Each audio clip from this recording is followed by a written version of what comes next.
Les taux se resserrent sur les détenteurs d'or. Sera-t-il encore possible de détenir et d'acheter de l'or de façon anonyme?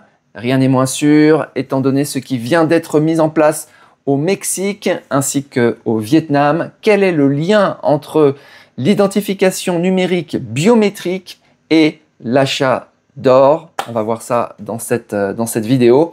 Alors, le Mexique qui vient de mettre en place hier un nouveau système obligatoire d'identification numérique, biométrique, empreinte digitale, reconnaissance faciale, reconnaissance de l'iris qui va s'appliquer sur toutes les transactions bancaires ainsi que les démarches administratives. Ça va s'appliquer à l'échelle nationale. C'est en cours de déploiement final à 100% sur le territoire à partir de février 2026 et ça va s'appliquer évidemment sur les achats d'or qui ne seront plus anonymisés. On ne pourra plus comme avant acheter de l'or et payer en cash et mettre son petit lingot à l'abri de façon totalement anonyme dans son coffre. Recevoir des lingots de ses parents, de ses grands-parents, de génération en génération et les cacher de façon anonyme, c'est terminé, en tout cas au Mexique et partout dans le monde. Le Vietnam, on en parlait hier, qui vient de mettre en place encore une nouvelle règle. Tous les jours, il y a une nouvelle règle pour combattre en fait les réactions des gens. Qu'est-ce qui s'est passé? Ils ont gelé 86 millions de comptes au Vietnam, en particulier parce qu'il n'y avait pas justement de données biométriques associées à ces comptes. Vous voyez le lien? Réaction des Vietnamiens en ayant leur compte bloqué, évidemment, c'est d'aller se ruer pour acheter de l'or. Dès que monstre, plus d'or dans le pays, plus d'or. La demande excède l'offre très largement. Et donc, l'identification biométrique au Vietnam qui est en application depuis le 1er janvier 2025 et qui est en train de se déployer. Je ne vous cache pas, cette identification, c'est dans tous les pays, en Europe, aux US, etc. C'est absolument partout. Et la règle qu'ils viennent de mettre en place hier, le Vietnam, voyant cela, pour pouvoir contrôler et stocker qui achète de l'or et qui détient de l'or, il faut imaginer une base de données, un registre où vous avez votre nom et l'or que vous possédez. L'objectif derrière, c'est quoi? C'est de venir le ponctionner, le taxer, l'utiliser comme ressource financière, etc., etc. En tout cas, avoir cette information qu'ils n'avaient pas avant. Et donc, pour tout l'or, tout achat de plus de 760 $ US au Vietnam, eh bien, vous devez obligatoirement l'acheter avec un compte bancaire. Faire une transaction bancaire, impossible de l'acheter en cash. Avec votre compte bancaire qui, forcément, a des données biométriques associées à vous, vos données biométriques. Donc, vous imaginez un registre, données biométriques, la quantité d'or que vous possédez. On est bon. Donc là, il y a deux marchés d'or, en fait, qui est en train d'émerger. L'or anonyme, qui a probablement une très grande valeur, peut-être même une valeur plus grande que l'or, je ne sais pas comment on pourrait dire, biométrisé, en tout cas, ou associé à des données biométriques, en tout cas qui n'est plus, l'or anonyme et l'or qui est nominatif, tout simplement. Deux types d'or, deux marchés, potentiellement même des prix différents et des cas d'utilisation différentes. Puisque l'or qui est anonyme, à un moment donné, ils vont décréter que si vous voulez le réintroduire dans l'économie locale, ça va pas être possible, on vous dira c'est du blanchiment, etc. D'où vient cet or? Il vient de l'arrière-grand-mère transmis de génération en génération. À un moment donné, on ne pourra plus apporter la preuve, donc il sera là en attendant le chaos total généralisé et l'utilisation en troc. Non mais ça va être ça. Et il y aura l'or qui sera totalement contrôlé, qui sera référencé, qui sera dans les registres, que vous pourrez utiliser comme vous voulez, mais qui sera contrôlé et potentiellement suspendu s'il décide de bloquer les transactions.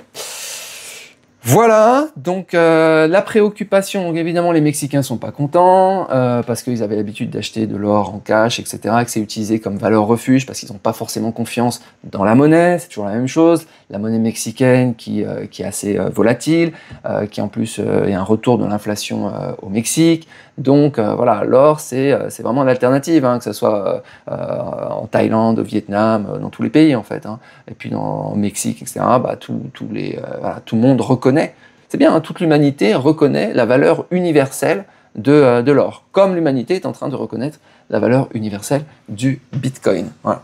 Par contre, la valeur universelle des monnaies nationales, des monnaies fiat, là, elle en prend un coup. Ah, c'est normal, les comptes sont bloqués de partout, évidemment. La défiance est en train de se répandre et c'est une contagion. Voilà, alors, donc préoccupation, il y a des plaintes un petit peu partout dans les États, au Mexique, mais à mon avis, elles aboutiront pas. Donc c'est toujours la même chose. Les risques, c'est quoi? C'est la surveillance de masse.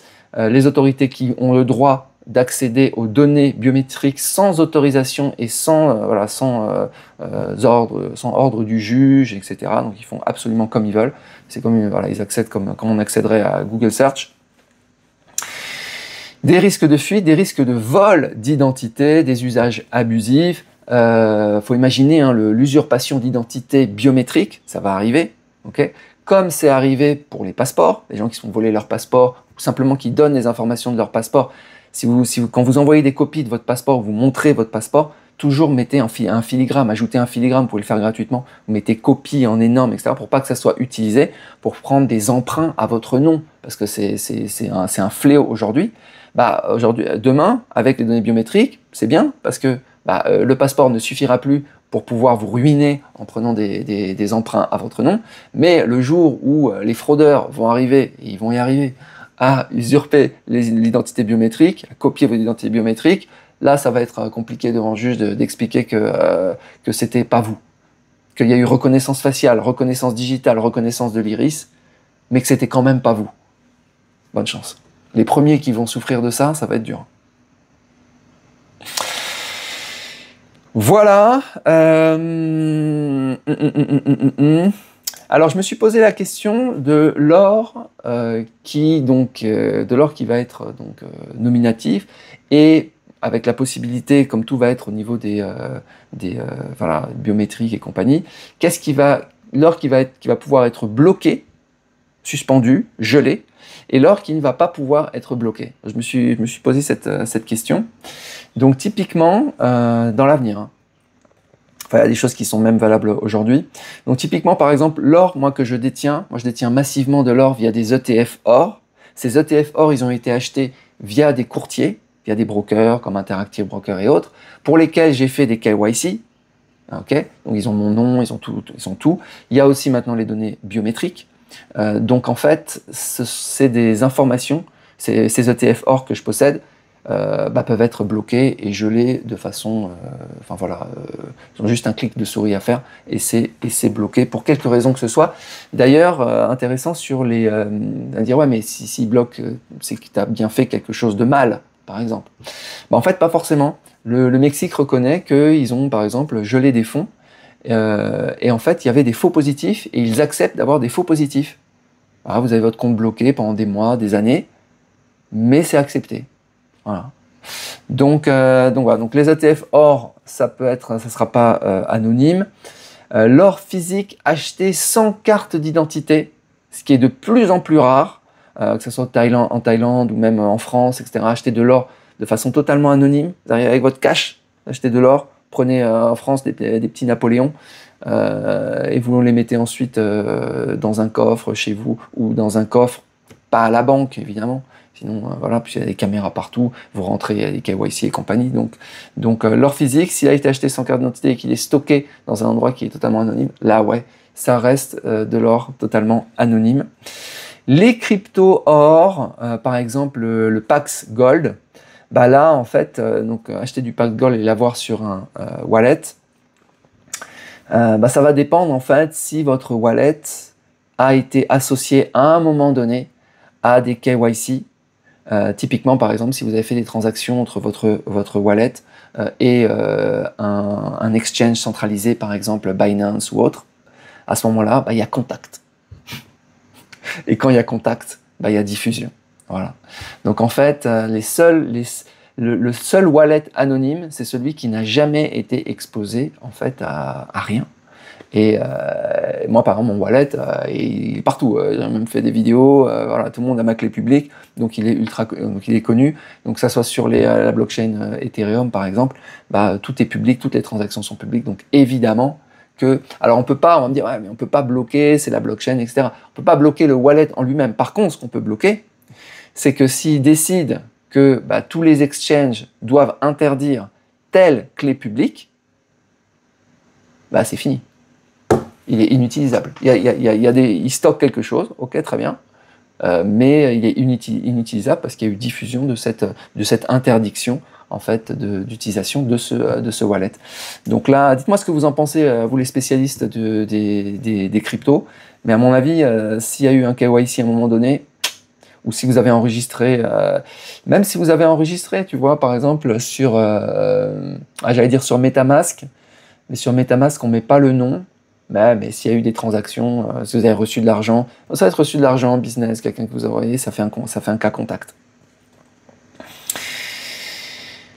Voilà, en plus, hein, tous vos wallets, alors là ça va dépendre des juridictions, mais par exemple en France, bah, vous êtes obligé de déclarer tous vos cryptoactifs et donc à un moment donné, votre wallet.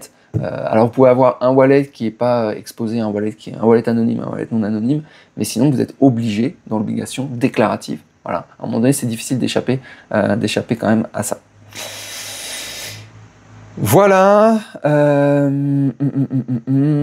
et bah c'est tout. Les taux se resserrent, les amis. Dites-moi ce que vous en pensez, dites-moi comment vous réagissez, dites-moi si au niveau de votre patrimoine, il y a une partie quel est le pourcentage que vous acceptez d'exposer en fait à ce contrôle de données numériques. Moi honnêtement aujourd'hui, bah, c'est 100%. Ah, quoique peut-être mon wallet Bitcoin, lui, il n'est pas encore exposé. Donc avec 99,999%. Mais je me demande s'il ne faudrait pas avoir, je sais pas, 20 ou 30% de son patrimoine qui soit hors système.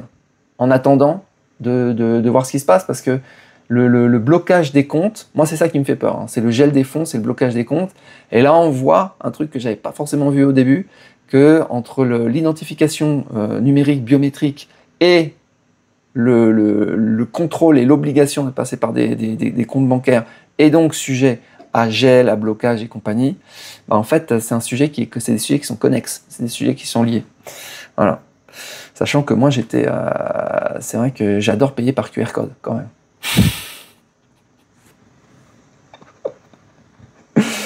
Ça va mal finir, ça va très très mal finir cette histoire. Ouais les amis, bah écoutez, je vous souhaite une très bonne journée et je vous dis à bientôt. Ciao.